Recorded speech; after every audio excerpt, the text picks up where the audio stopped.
let's set it up then, Sam. We had a top four running away with it all season, miles and miles clear. We've got third versus fourth. We've got, and someone check me in the chat. Have we had two new relegated teams as the playoff final in recent times or ever? I don't know off the top of my head. Someone will check us out. It feels like the two process-driven teams, as we pitched it, Sam, rather than the tournament managers have got through. Feels like it could be a really amazing final. Nothing like that. What's the worst one? Reading Huddersfield. That was atrocious, wasn't it? But Yeah. talk to me.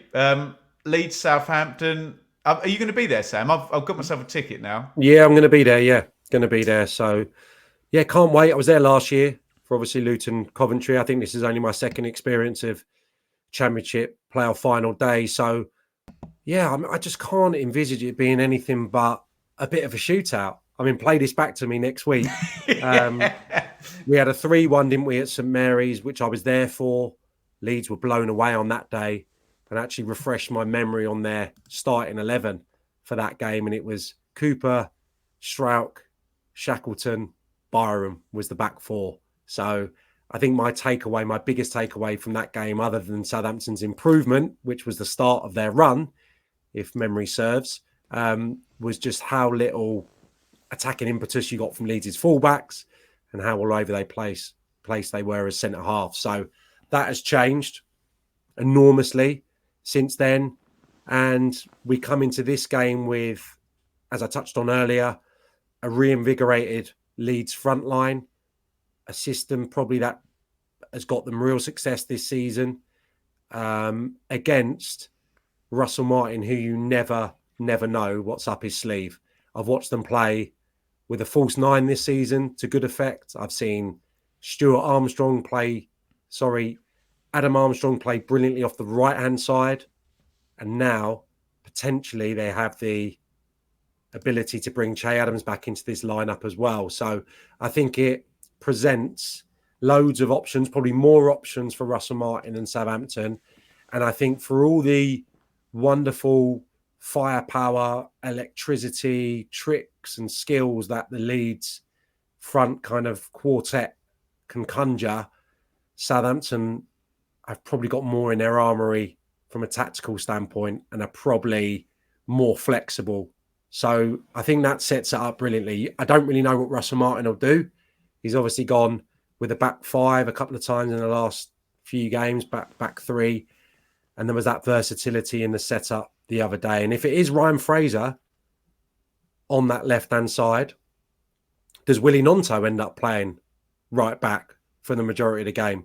I don't think so. No. I don't think so. So, that could very much be, something that Russell Martin's thinking about. I think maybe that just becomes Archie Gray's problem. That I was a little bit surprised that it maybe didn't become Darnell Furlong's problem in that second leg, and they could have kind of restructured their system around him doing a bit of a one-to-one job there. So that's going to be really interesting because I think there's real options for Russell Martin. Daniel Farker, his selection process is probably a little bit more straightforward. If Che Adams comes in, that's David Brooks probably missing out, who's been brilliant across those two legs. I think there's more of a chance of Farker going, right, we scored 90 points. I know it's a one-off game, but we're going to go with what we know. And I think we can literally do it, can't we? Meslier, Gray, Firpo, Rodon, Ampadu, Gruev, Kamara. Let's assume Bamford's not going to be around. So Gnonto, Somerville, Ruter, and Piru. Is there any chance Russ Martin does the same thing, or is he the one that's? And I'm not suggesting any ego going into this, but he feels like the one who's going to tinker. Would you agree?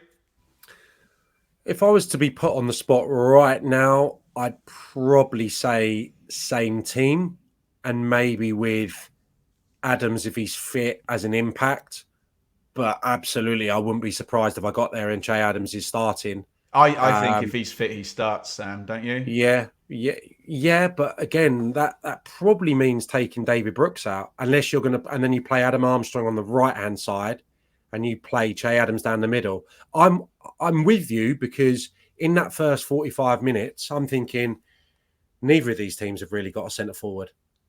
That was my thought process. Southampton are missing a focal point here. Armstrong's been brilliant off the right, and of course, Southampton fans will tell me he scored loads of goals playing off the middle. I'm not disputing that, but I think Che Adams improves that Saints lineup no end. I'm just not sure how fit he is, how much training he will have done, and whether that game, so fresh in his mind as it will be, that he'll still go with Brooks and Fraser.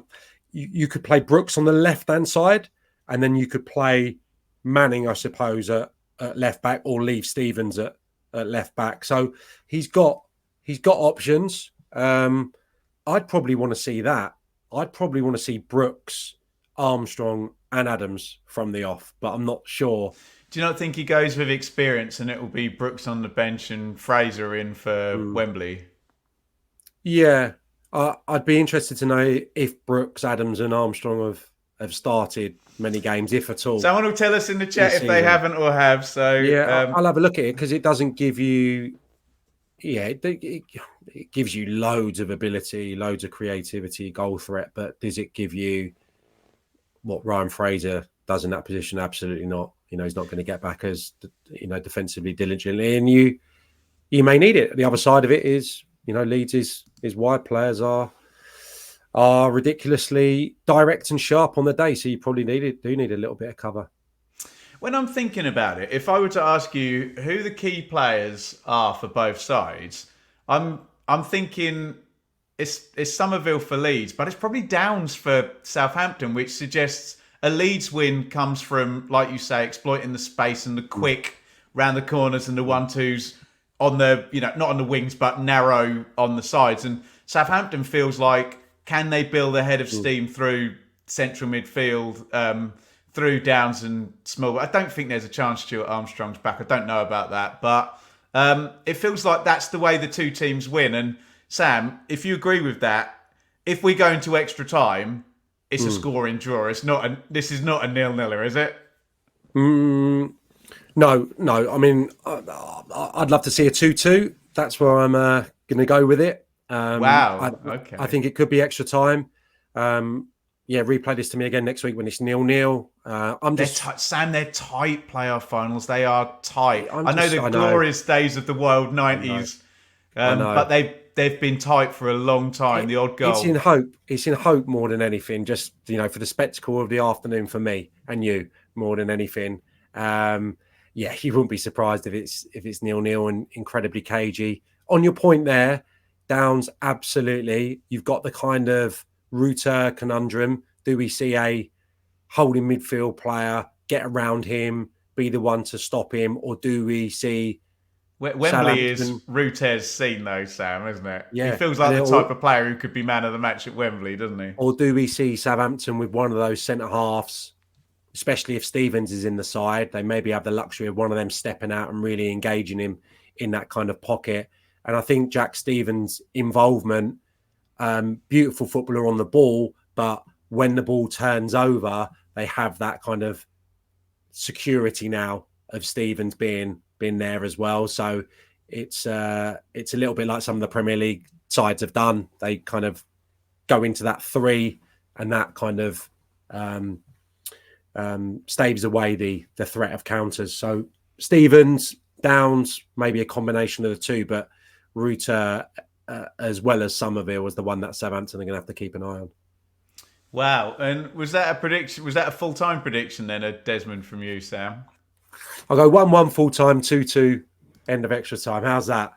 I don't want to sit through penalties, man. It's too much. You were there last year, weren't you? I was literally... I don't support... Look, I've got a bit of a geographical allegiance to Luton from where I live, but may the best team... I felt sick. I know they're elite athletes who do it every day. I felt sick for those lads walking up for those penalties, but I think it'll be done in normal time, both teams to score. I think I'm probably favouring Leeds. Let me just read a few out from the chat. 3-1 Leeds from Bazzy. 1-1 in 90. Rodon, good detail, Danny. Rodon header in extra time. 0-0. What's the chances? High if it's a playoff final, but no one wants to see that. Ross Stewart off the bench has scored. When it scored the decisive goal for Sunderland against Wickham in the playoff final before. 4-1 Leeds. I mean, I suppose there is a scenario if it gets stretched that Leeds can beat any championship team. Round this out before we go to the week that was and some questions, Sam, on the playoff final. Yeah, more in hope than anything. I don't know. It seems to have that kind of ability maybe for Southampton to do the probing, Leeds to do the counter-attacking. We know, I think they've scored the most goals on the counter-attack this season. So that is probably the most simplistic way to predict how it's gonna look. But as I said, you're a fool to try and second guess what Russell Martin's going to do. And if any manager across the 3 games, across the 6 clubs, across the 6 managers is capable of coming up with a game plan for an individual game, it is he. So I'm really looking forward to seeing the teams because I think there could be a curveball.